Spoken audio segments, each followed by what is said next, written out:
You were warned, people. After you subjected me to bondage fairies at the end of last season, I swore next time we'd be tackling the sacred cows, the unassailable tomes, the books you fanboys feel are beyond reproach. You know, actual good comics. So it only made sense to start with the biggest, most obvious target, Frank Miller's Alan Moore's Watchmen. Oh, like he cares. The man spent the past few decades disavowing he ever had a hand in creating this slop. Well, sorry, Alan, but your name's right there on the cover, so own it, mister. You can hide behind your necromancy and that Billy Gibbons beard all you want, whining about how you're so tired of hearing about this book you wrote, but we know the truth.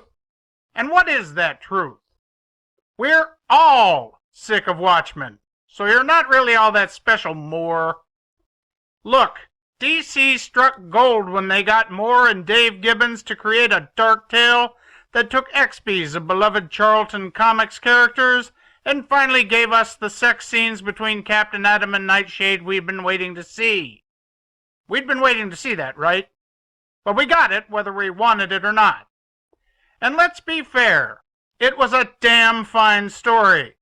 It took a look at the steamy underside of superheroism from the Golden Age right through to modern times. A future weeks from tomorrow, if you will, playing off Cold War fear as one man nearly destroys humanity in order to save it while another becomes something beyond human. It dove deeper than most comics dared to, and was one of the first funny books to show up in top 100 literature lists, dragging comics kicking and screaming into cultural acceptance. Yeah, don't worry, the literati snobs were as repulsed at the concept as everyone else.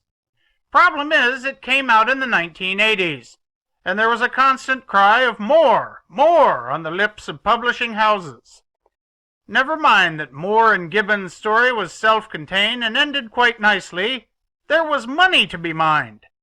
It's a credit that we had to get through the 90s and most of the aughts before we started to see movie adaptations, HBO miniseries, and sequel books put out to continue a story that didn't need to be continued.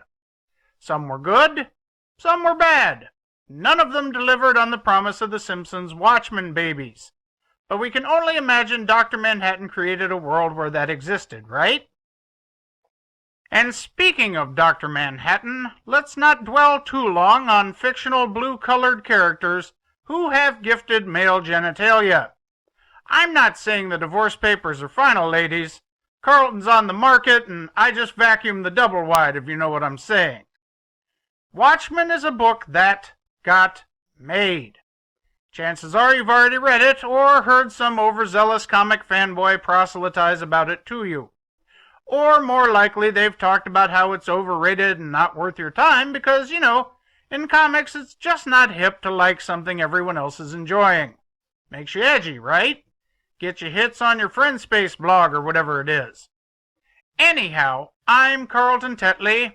Good day and good reading.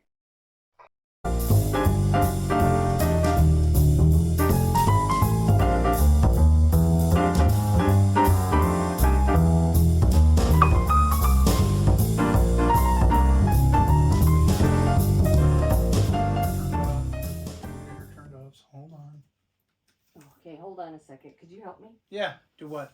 Take your hand on my head, my physical head. My head! Oh,